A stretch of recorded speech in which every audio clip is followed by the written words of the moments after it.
E quero trazer uma outra informação para vocês. Depois do governo mudar regras para o repasse de verbas na área da saúde, travando transferências para municípios previsto ali para o final do ano, os parlamentares eles começaram a ficar insatisfeitos. Esses recursos eles fazem parte de uma cota destinada a atender interesses de parlamentares e a saúde detém a maioria dessa verba. Então, havia a possibilidade do repasse acontecer, mas o governo federal, por meio do Ministério da Saúde, vai dando aquela segurada, até para ter como articular. Só que esses parlamentares estão começando a ficar insatisfeitos com isso. E já há uma insatisfação geral sobre o repasse, embora ele tenha sido recorde no ano anterior. Como é que fica esse imbróglio, hein, Alan Gani? Fica uma relação mais complicada ainda entre o Planalto e o Congresso Nacional, porque a grande reclamação do Congresso Nacional é que o dinheiro não chega na velocidade combinada. Veja que houve um pacto. Eu não estou aqui entrando no mérito, né, se isso deveria ser repassado ou não. Mas o ponto é que o governo compactuou com isso e não está pagando. É claro que isso vai deixar o Congresso Nacional insatisfeito, ao ponto... É um outro tema, mas relacionado, de colocar um cronograma para pagamento de emendas, ainda mais num ano eleitoral. O Congresso quer ter a certeza que o recurso vai chegar, e não é chegar no final do ano, é chegar antes das eleições, claro, para o deputado, junto com o prefeito, né, inaugurar determinada obra e capitalizar aquilo politicamente. E isso é do jogo. Agora, essa estratégia do governo federal, né, em segurar o recurso até o limite e soltando a contas gotas, isso não me parece uma estratégia vencedora. Agora, deixa eu perguntar um negócio para vocês, porque vocês sempre criticam aqui o fato de o presidente da República e o próprio governo federal estarem liberando verba à torto e à direito para os parlamentares. Quando o governo segura ou de alguma forma tenta negociar isso, ele também está sendo criticado. Por quê? Porque se ele faz de um jeito, ele é criticado, se faz de outro, também é criticado? Eu vou tomar a liberdade de colocar aqui. Porque, nesse caso, claramente, o governo está criando dificuldade para vender facilidade. O governo não está diminuindo o repasse que é feito através das emendas parlamentares ou através de verbas destinadas pelos parlamentares. Está criando uma burocracia a mais, que é justamente para criar ali uma dificuldade e ter mais um momento para poder, de alguma forma, negociar essa liberação. Se o governo tivesse, de fato, preocupado com isso, como bem colocou Alan Gani, o governo teria aprovado a questão do calendário de datas para a liberação de emendas orçamentárias, porque aí sim você teria uma regra, você teria uma coerência. Eu sou radicalmente contrário à existência de emendas parlamentares, mas uma vez elas existindo, eu reconheço que elas têm que ter um critério, um calendário, e não ficar a bel prazer do interesse do governo. Precisa negociar uma aprovação, dá-lhe emenda. Agora não precisa mais nada, segura emenda. Assim, realmente fica difícil ter uma vida republicana no Brasil. Quero te ouvir, Gani. Concordo, absolutamente. Inclusive...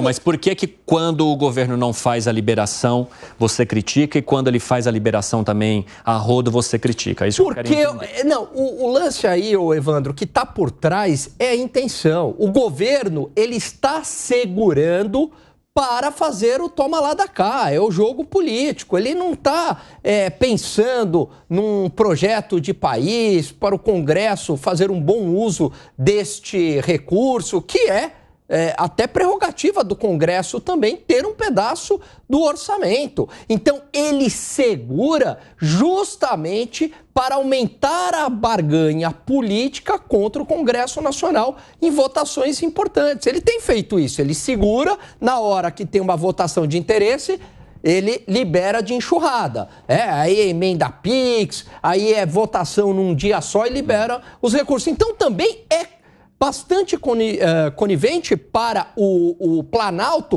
Conveniente, desculpa, essa estratégia. Piperno? Eu adoro, eu acho muito engraçadas essas explicações todas, né? Inclusive... Explicações de quem? Não, o que a gente ouve, né?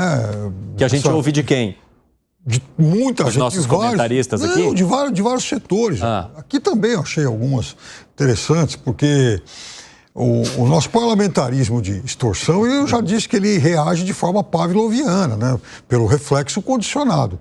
Eu acho, por exemplo, uma vez o Alan, eu concordo com o Alan nisso, quer dizer, o Alan já chegou, inclusive, por exemplo, a defender emendas parlamentares, porque, afinal de contas, o Congresso está lá, isso não é uma coisa inventada agora, é do jogo, ponto. A gente discute muito a forma como isso é feito. O Congresso, por sua vez, reclamou que o ano passado levou um calote, porque não entregaram tudo e tal, então agora ele quer organizar o negócio, veja que ponto, né? Estabelecendo um calendário. Isso também não é prerrogativa dele, mas ok, ele pediu isso, o governo vai ver se cede ou não. Agora, independentemente, né, de todos esses métodos, que para mim tem muita coisa de censurável aí, eu fico imaginando a posição da ministra Nízia. Uhum. Qual é o partido político que dá sustentação para ela? Nenhum. Quem dá sustentação para ela é o presidente da República. E ela consegue se indispor... Ele é um cargo totalmente técnico ali. Provavelmente com gente da base do governo, inclusive. Porque quando os parlamentares... Porque, veja, a crítica... Mas lá no comecinho do ano passado, lá houve algumas críticas em torno dela. Pediram o cargo dela. Ela era uma pessoa difícil de negociar e tal. Pediram o cargo dela e tomara que ela continue endurecendo o jogo, sim. E tomara que o presidente continue sustentando a ministra. Ela faz um bom trabalho. Aliás, a gente viu várias notícias no final do ano passado sobre o aumento da cobertura vacinal. Quer dizer, tem uma série de indicadores que mostram que o trabalho do Ministério da Saúde tem coisas positivas. Então, tomara que ela continue jogando duro, tomara que o presidente dê sustentação para ela, porque sabe qual a queixa deles em relação à não liberação dessas emendas? É que que o Ministério instituiu uma comissão tripartite com gente do governo federal, dos governos estaduais e dos municípios, exatamente para monitorar a liberação desses recursos, porque eles querem saber para onde vai, o que é muito positivo. Você sabe que, num primeiro momento, a proposta do Danilo Forte, o Danilo Forte, relator do orçamento, enfim, de cronograma, eu vi com maus olhos, mas agora eu começo a achar positivo. Porque sabe por quê? Pelo seguinte, porque agora não tem mais desculpa. Olha, o recurso combinado foi esse e tem uma data clara de pagamento. Não vai ter mais, queremos mais, o recurso não chegou, não vai ter mais esse tipo de desculpa. Então eu estou vendo até com certo otimismo essa regra. Talvez os deputados comecem a votar de maneira mais propositiva. Estou comprando esse argumento. Se tem uma coisa que o governo tem que fazer é o seguinte, se prometeu 10, tem que liberar 10. Então, mas ele não fez. Ele não fez. Ele não fez. Então... Opa. Ô, Dávila, e você concorda com o Gani? Olha, eu vejo de duas coisas. Primeiro, a emenda parlamentar é algo absolutamente legítimo, faz parte da democracia. As duas coisas que faltam nesse jogo, primeiro é a transparência. Não ter orçamento secreto, não ter emenda PIX, é saber quanto deputados estão recebendo por essas emendas e para onde é que essas emendas estão indo. Isso é fundamental, ter a transparência. A segunda coisa é que o preço e a pressão dos parlamentares sobre o governo vai crescer quando você não honra a sua palavra. É óbvio. Se você quer tomar dinheiro emprestado, e você fala que você vai pagar no dia 10 e você não paga, quando você for pedir a segunda vez, eu não vou dar. É óbvio. Então, o que está acontecendo com o governo é isso. Ou seja, o governo não cumpriu o acordado. Ao não cumprir o acordado, vai aumentando a pressão para cada vez tirar mais recursos ou exigir mais ou até implementar um cronograma. Essa história do cronograma só apareceu porque o governo não está cumprindo as promessas. Se fosse um bom pagador, se fosse um cumpridor de acordo, não teria essa pressão para ter o calendário de desembolso das emendas. Então, nós precisamos dessas duas coisas no orçamento, não perder os princípios fundamentais, o princípio da transparência, como é que essa emenda parlamentar está sendo aplicada, e o segundo é o do cumprimento do acordado. Porque se a gente não cumpre o que é acordado, é óbvio que a extorsão vai aumentar e vai custar mais caro.